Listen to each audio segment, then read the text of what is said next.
2 weeks. Just 2. That's all we could get at this park. I have called every day to try and snag a cancellation because I'm sure not able to log into reservations and book a site like folks not in this area can.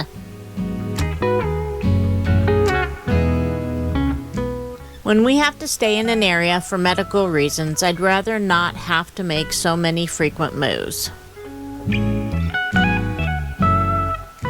I know it is what it is, and Chris just rolls with the punches.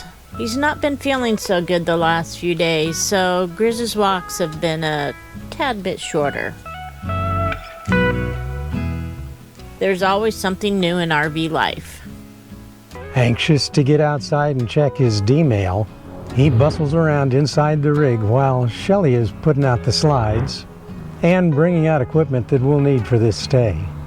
He is full of energy and ricocheting off the walls. It seems that I've picked up some kind of bug. So I thought I'd modify a device that we bought for our outside string of lights.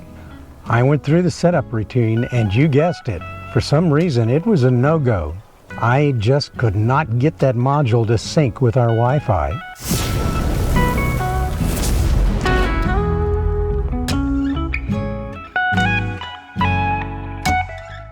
The skies out here in Arizona have been foreboding. It has been dark and gloomy with scattered sprinkles, and it's cold. I'm definitely not a cold weather person. I've spent most of my life in warm to hot climates. As a child, I grew up in the jungle.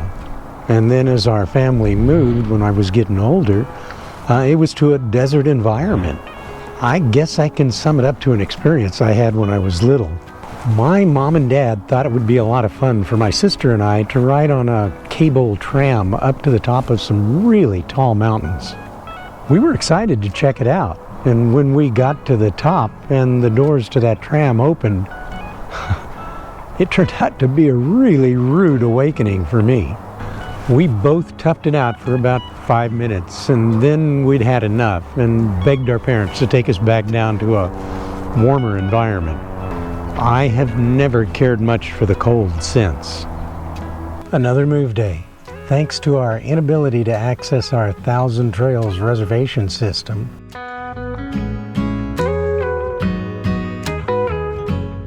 we were only able to secure 2 weeks at our last park. Grizz has gotten more comfortable with our moves. It's the only thing he's ever known. Since we've been, for the most part, having to abandon our immediate travel plans, he has been enjoying sitting for a little bit longer.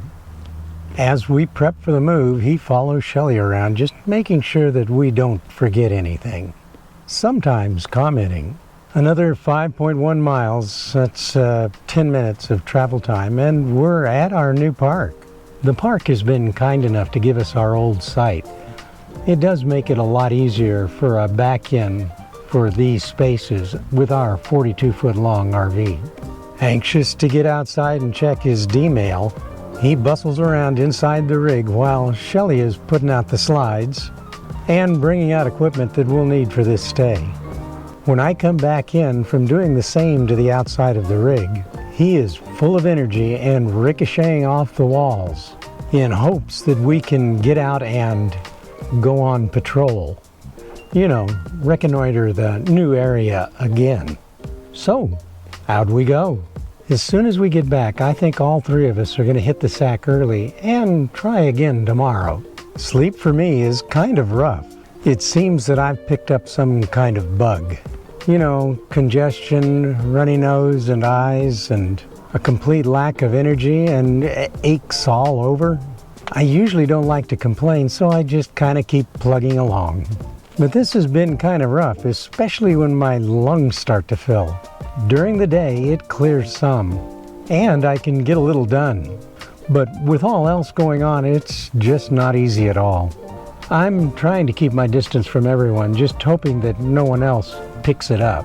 One of the things I've been working on while I'm down is the Dishy router. We have it mounted high up in one of our cabinets. So every travel day when we're going to take down our antenna, that's the flagpole mount, and putting it away, We usually have to get a step stool out, yeah, even me, to get into the cabinet and unplug the router. You guessed it, I was getting tired of doing that. So I thought I'd modify a device that we bought for our outside string of lights that allowed us to use a remote to turn them on and off. I just had to change the 90-degree 110 plug on the device to a straight one so that it would work in the cabinet with our router. The remote I just put in the switch box just to make it easier for the both of us to be able to reach in and get it whenever we needed to turn the router on or off, like on travel days. It works great and makes the setup just a little bit easier when we're moving and setting up or tearing down. I just didn't feel like hardwiring another switch inside that cabinet to basically do the same thing. One more thing off my to-do list. Lastly, I wanted to reconnect our Blink security system cameras with the sync module with our new router, the Dishy Starlink. So I configured Starlink to be able to put out both 5G and 2.4G by splitting the signal. Because these systems, like security systems and other cameras, particularly like to be on the 2.4. The 2.4, like I said, is for the sync module. And I think we've had this system since we started RVing 6+ years ago. Well, that would be 7 or more years ago. And there have been many iterations of this particular system since then. I went through the setup routine and you guessed it. For some reason, it was a no-go. I just could not get that module to sync with our Wi-Fi. I guess someday we'll just have to upgrade to a newer system, but it's not in the works for right now. You know, I'm kind of bushed. I think we're going to head back in the RV for a little cat nap. Oh, sorry, sir. I mean a grizz nap. To our patron members, thank you so very much.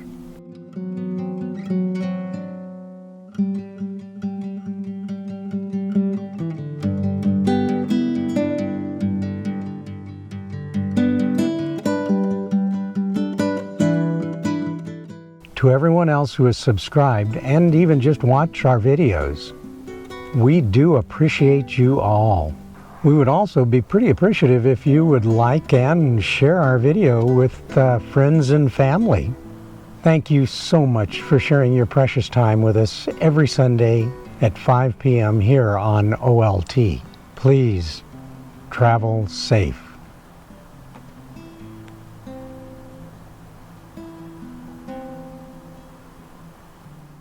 To all the wonderful folks watching this channel, please take care of yourselves.